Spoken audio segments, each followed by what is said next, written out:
돈을 빌려 쓴 집사님이 도망친 바람에 권사님이 시름을 이기지 못하고 새벽에 새벽기도에도 불참하고 있었답니다.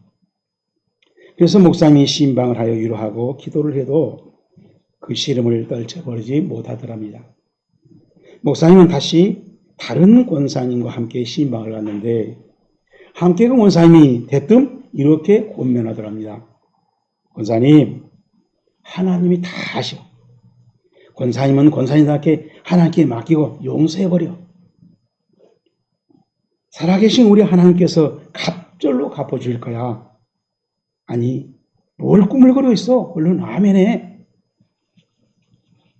아멘을 하지 못하는 권사님이 좀 안타까웠지만은 권면하는 권사님 역시 실행하는 믿음으로 살아가는 모습을 보고 있구나라는 생각이 들어서 목사님은 감격을 했고, 그런 이후로 목사님은 신방 갈 때마다 그 권사님을 불러서 동행했답니다.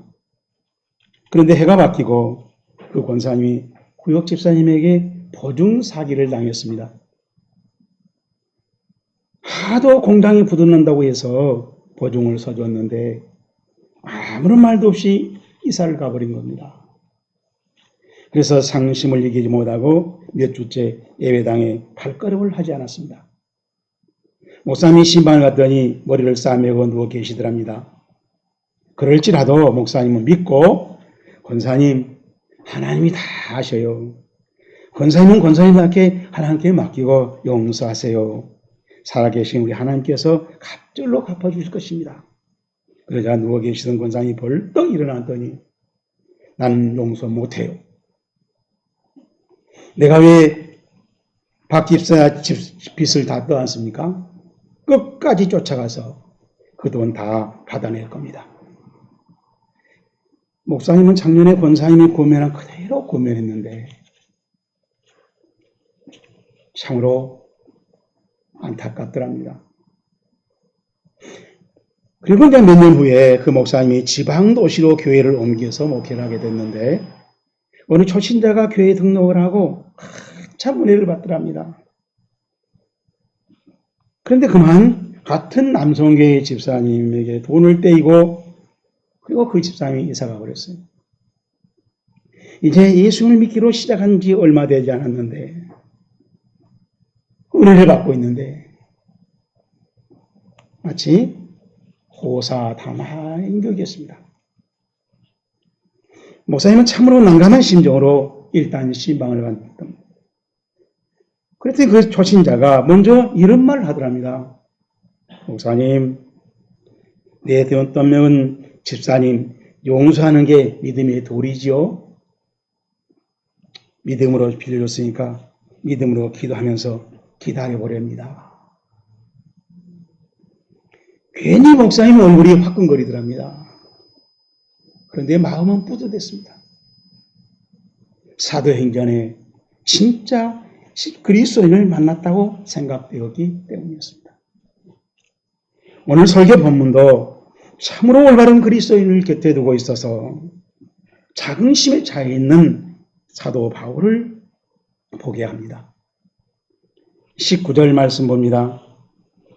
내가 디모데를 속히 너에게 보내기를 주 안에서 바라면 너희의 사정을 알므로 안위를 받으려 함이니 이는 뜻을 같이하여 너희 사정을 진실히 생각할 자가 시작 이밖에 내게 없음이라. 아멘. 바울은 디모데를 빌립보 교회 특사로 보낼 수 있음을 대단히 만족해하고 있습니다.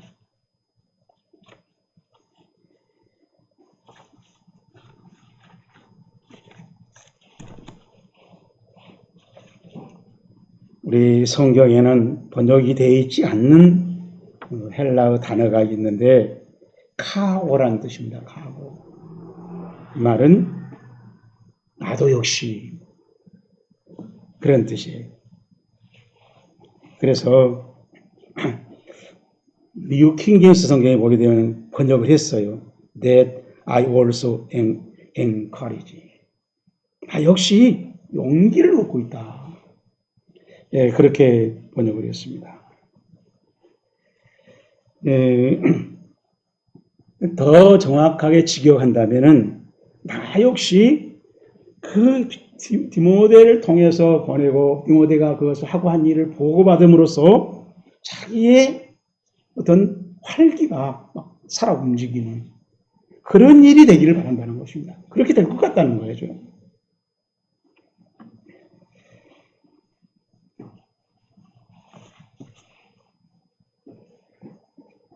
바울이 지금 디모데를 빌립보 교회에 보내려고 하는 것은 바울이 지금 당하고 있는 감옥에 당하고 있는 그 근황에 대해서 걱정할 텐데 그것을 그대로 전달해서 빌립보 교회는 다시 위로를 받고 그리고 빌립보 교회의 여러 가지 문제를 바울이 원하는 대로 잘 수습하고 신앙 지도를 했다고 그 보고를 와서 들으면은 바울은 생기가 돌 것 같다는 거죠. 자, 이러한 기대를 바울이 하게 된 것은 디모데에 대한 신뢰 때문이었습니다.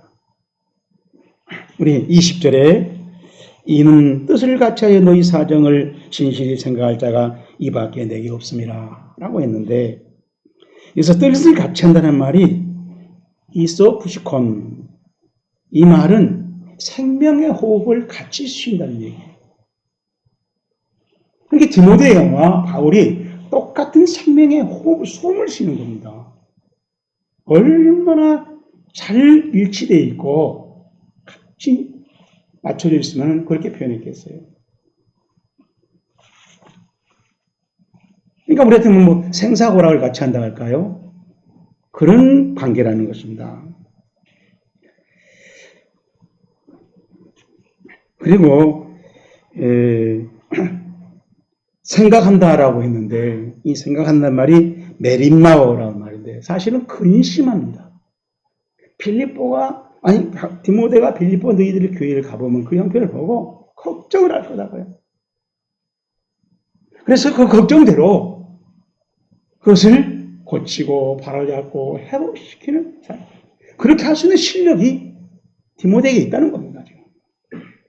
그래서 바울이 디모데를 빌립보 교회에 보내고자 하는 것입니다. 다시 말하면 바울과 디모데는 어떤 공통분모가 있는 겁니다. 그 공통분모가 신앙관이고 그 신앙관이 삶을 만드는 그 점이 바울과 디모데와 딱 일치하는 거죠. 바울은 그 사실을 알고 디모데를 보내서 정말 바울이가 산 것처럼 디모데가 일치한 신앙 지도를 해낼 수 있다고 바울은 디모데에 대해서 확신을 가지고 있습니다. 그래서 이밖에 내게 없습니다. 디모데밖에 없다는 거죠.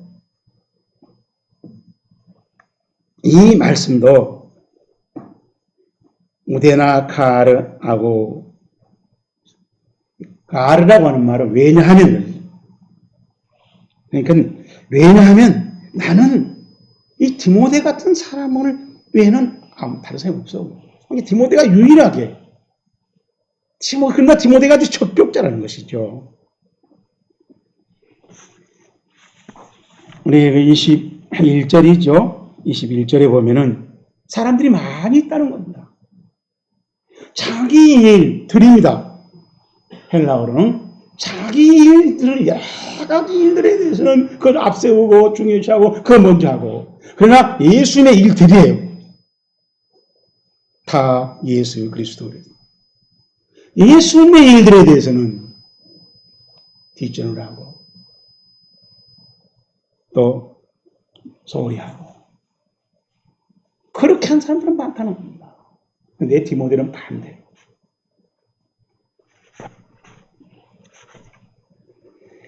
고 한성한 선생이 남긴 시입니다. 그 사람을 가졌는가? 말리 길 나서는 날 처자를 내맡기며 마음 놓고 갈 만한 사람, 그 사람을 그대는 가졌는가? 온 세상 다 나를 버려 마음이 애로울 때에도 저만이야 하고 믿어지는 그 사람을 그대는 가졌는가? 닫던 배 꺼지는 시간 구명대에 서로 사양하며 너만은 제발 살아다오 할 그 사람을 그대는 가졌는가? 불의의 사형장에서 다 죽어도 너희 세상 빛을 위해 저만은 살려두거라 일러줄 그 사람을 그대는 가졌는가? 잊지 못할 이 세상을 놓고 떠나려 할 때 저 하나 있으니 하며 빙긋이 웃고 눈을 감을 그 사람을 그대는 가졌는가? 온 세상의 찬성보다 아니하고 가만히 머리 흔들 그 한 얼굴 생각에 알뜰한 유혹을 물리치게 되는 그 사람을 그대는 가졌는가? 그 사람을 가졌다면은 생각하면 생각할수록 마음이 든든해지고 무슨 위기에 몰린들 평정심을 가지고 인생을 살아갈 수 있게 되죠. 그런데 사람은 살아가면서 숱한 인간관계를 맺게 됩니다. 그 만남과 헤어짐이 상생관계였다면 두고두고 그리운 추억일 것입니다. 반면에 생각하는 그 자체가 고통이고 분노를 일으키는 배신은 아프고 쓰라린 기억으로 남을 수밖에 없습니다. 그런데 이상하게 이런 쓰라린 기억이 더 오래 생생하게 남아있어요. 그러므로 사람들을 인간이라고 그래요. 사람하고 사람 사이가 우리 사람입니다. 그만큼 서로 복잡한 관계 속에서, 사건 속에서, 그리고 사건이 추억이 되기도 하고 아픔이 되기도 하는 그렇게 살아간 존재라는 것입니다.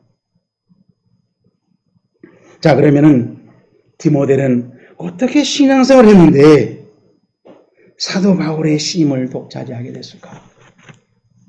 오늘은 이 문제를 같이 생각해 봅시다. 먼저 22절입니다. 디모데의 연단을 너희가 아나니 자식이 아버지에게 함같이 나와 함께 복음을 위하여 시작 수고하였느니라. 디모데는 연단을 받은 사람이다. 여러 번 설명했습니다. 또 기마조란 하는데 이 말은 어떤 고난을 통해서 입증이 되는 거예요. 그래서 아주 가치가 있다고 판정을 하는 겁니다. 원래 이 말은 산에 있는 돌을 갖다가 녹이면 그 속에서 금이 나온, 금을 빼내는 일, 그걸 재련이라고 하죠. 재련을 말합니다. 그래서 불순물이 없고 순수한 것만 남아있어서 그것이 그 순수함은 어디 나와도 똑같다는 게 황금, 순금이에요. 무슨 일을 해도 만족을 시킨다는 겁니다. 사도 바울은 빌립보 교회의 특사로 디모데만이 척격자라고 생각한 것입니다. 근거로 디모데가 많은 연단을 통해서 갖추어진 성숙한 믿음을 가지고 있기 때문이라는 것입니다. 디모데가 어떤 연단을 받았는지 밝히지 않았지만은 그 당시 빌립보 교회들은 디모데의 연단을 그리고 그 연단을 통해서 다듬어진 신앙의 인격과 충실한 순종을 이미 목격한 바예요. 그래서 그걸 상기시킬 뿐입니다. 빌립보서 1장 1절에 이렇게 기록되어 있습니다. 그리스도 예수를 위하여 갇힌 자 된 바울과 및 형제 디모데. 바울과 감옥살이 동지라는 것입니다. 틀림없이 디모데의 자신이 알면서 감옥 간 게 아니라 바울 따라서 같이 갔어요. 감옥까지 따라간 사람. 그 사람이 디모데의 인격이요 신앙 수준이었습니다. 야곱의 아들 요셉을 여러 가지 면으로 강조하고 있습니다. 저는 형통훈련을 귀중하게 봅니다. 요셉은 17살인데도 이복 형제들의 잘못을 아버지에게 일러받지 못했습니다. 여기서 우리 성경에 잘못이라고 했는데 잘못이 라라고 하는 말인데 죄악입니다. 굉장히 잘못한 거예요. 그것을 아버지에게 일러 바쳤어요. 야배라고 하는 말인데 그걸 가지고 아버지 앞에 갖다 놓는다는 얘기예요. 불잉. 그걸 미워하려고 했어요. 한 번만 한 게 아니에요. 17살 청년이 이복 형제들의 형님들의 잘못을 아버지 앞에 갖다 놓은 상황을 한번 생각해 보세요. 어떤 일이 생기겠는가? 생각이 부족해도 한참 부족한 안타까운 사람이에요. 그런데 아버지는 요셉만 채색옷을 만들어서 입힐 정도로 편애했습니다. 또 요셉은 하나님의 뜻인 담긴 꿈을 꾸고 지도자가 된다는 꿈을 자랑스러워서 그 이복 형제들은 형님들한테 찾아가서 얘기를 하는 거예요. 우리 창세기 37장 7절에 보면은 거기 힘내라고 하는 히브리어인데 보라 감탄사예요. 한 문장에 3번이나 반복하고 있어요. 얼마나 자랑을 했는지 이복 형님들 앞에서 그 형님들이 요셉을 가만두겠어요? 요셉은 내 어머니가 4분이었어요. 그 사이에 태어난 자식들 어떤 막내였습니다. 저 끝에 머리 막내쯤 되는 이 요셉이가 주제 파악을 못하고 분위기 파악을 못하고 눈치 없이 와서 얘기하는 겁니다. 자, 그래서 하나님은 이렇게 방정맞은 경솔함으로 치닫고 있는 요셉을 그래도 총리로 쓰시고자 애국으로 팔려가게 하고 노예가 되게 하고 감옥살이 누명을 쓰고 죄수가 되게 해서 그 총리가 되는데 방해한 기질들을 습관을 성품을 사고방식을 다 뽑아냅니다. 그리고 하나님이 함께하는 임마누엘 속에서 형통함이라는 훈련을 성품을 갖추게 하더라. 그런 다음에 애국의 총리로 쓰셨습니다. 지금까지 예수님의 복음 증거를 먼저 생각하지 못하고 음부의 권세가 이기지 못하는 교회를 앞세우지 못하고 살았다면 죄송하지만 우리 자신의 처지가 먼저 기준이 됐다면 그것은 신앙훈련 부족이란 증거입니다. 하나님이 들어 쓰시는데 한계가 있다는 얘기예요. 우리의 불신물이 다 빠져나가는 연단, 영광로 속에 들어가서 녹아져야, 빠져나가야 하나님이 총리급으로 쓰시게 된다는 것입니다. 그래서 십자가 없는 부활이 없다라는 말이 있습니다. No cross, no crown. 우리 모두에게 십자가를 치고 그리고 우리도 요셉처럼 총리 수준으로 하나님이 쓰시는 신앙생활에 이르기를 주의 이름으로 축복합니다. 두 번째 22절 봅니다. 다시 디모데의 연단을 너희가 안 하니 자식이 아버지에게 함과 같이 나와 함께 복음을 위하여 시작 수고하였느니라. 아멘. 자, 이 수고한다는 말이 둘리오라고 하는 헬라어입니다. 이 말은 둘로스란 말이 종이에요. 노예. 근데 이 둘로스란 말을 동사로 만든 겁니다. 그러니까 노예처럼 일을 하는 거예요. 디모데가. 디모데는 복음 전파하는 일에 있어서 자기 일을 내세우지 않고 종이 주인에게 충성하듯이 전적으로 복종하면서 헌신했던 것을 말해줍니다. 그러니 바울은 디모데의 순종과 충성을 얼마나 귀중하게 생각했는지 보여주는 말씀입니다. 디모데 1장 2절에 믿음 안에서 참 아들된 디모데라고 밝혀놓았습니다.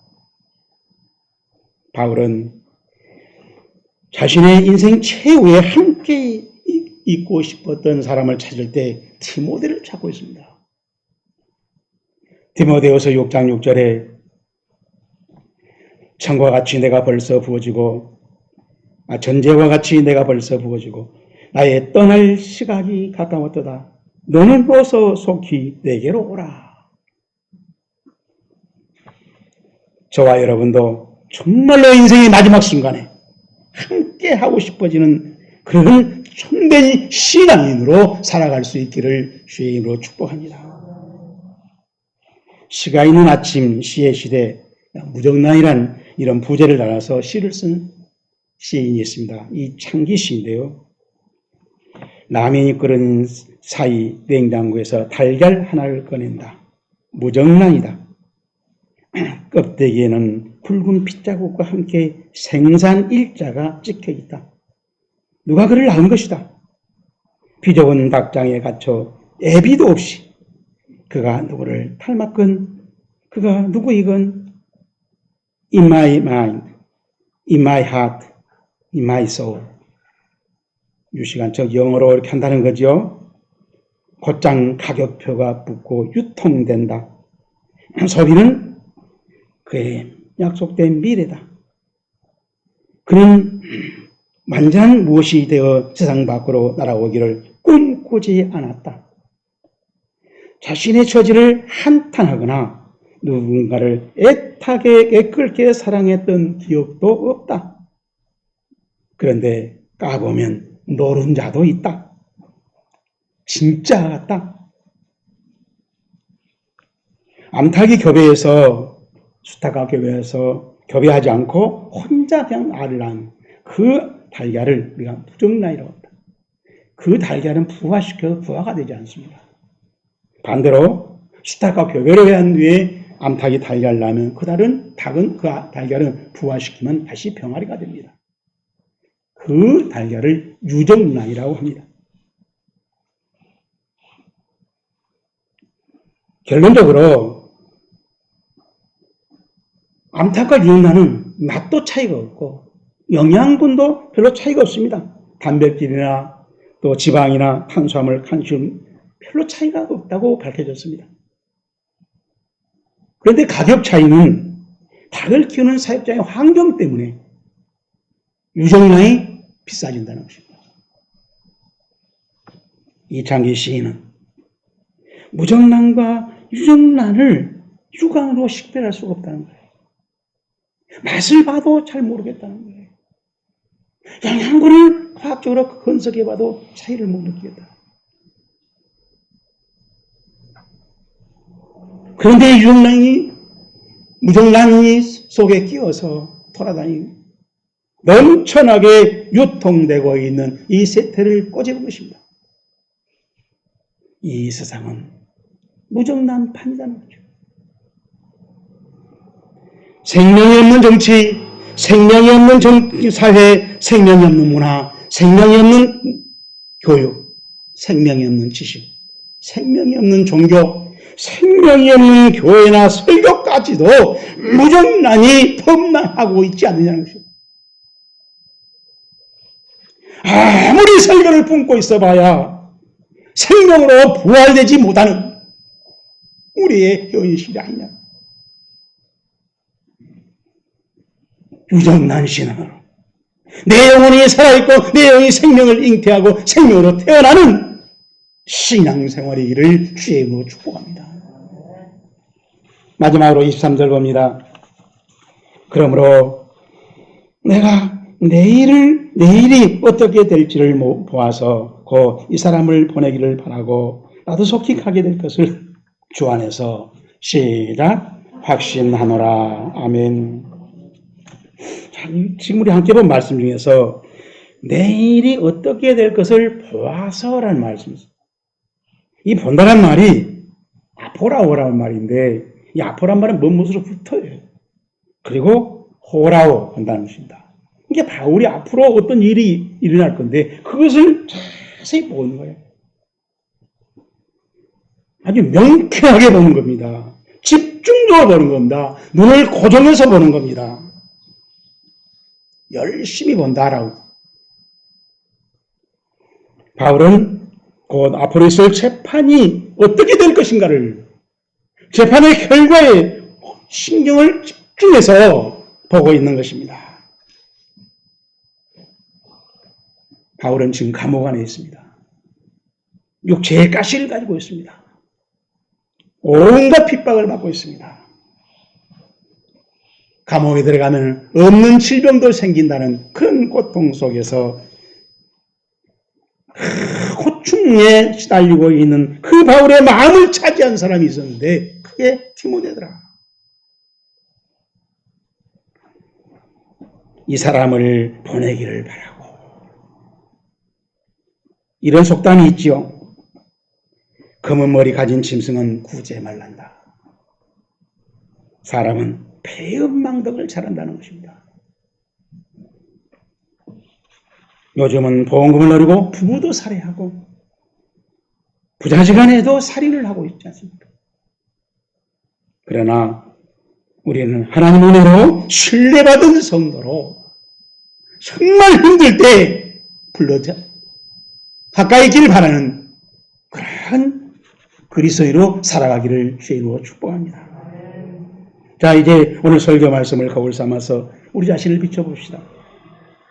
히브리서 10장 16절 17절에 이런 말씀이 있습니다.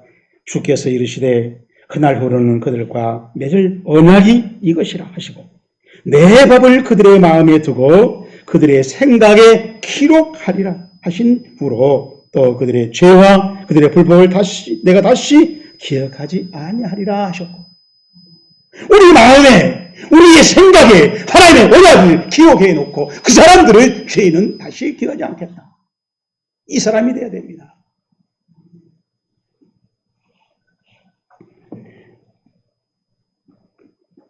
우리 예수 그리스도를 믿는 그리스도인은 다 이렇다는 예수님의 십자가 화목 제물로 우리 마음에 당당히 새겨져 있는 그것이 확실한 증거가 되는 우리 모든 생각과 판단의 선택의 행동의 기준이 되는 신앙생활을 할 때 하나님이 충성이요 하나님의 순종이라고 평가할 것입니다. 그 신앙생활을 초지일관으로 계속 하자는 것입니다. 우리 모두 이 신앙에 동참하기를 주의 이름으로 축복합니다.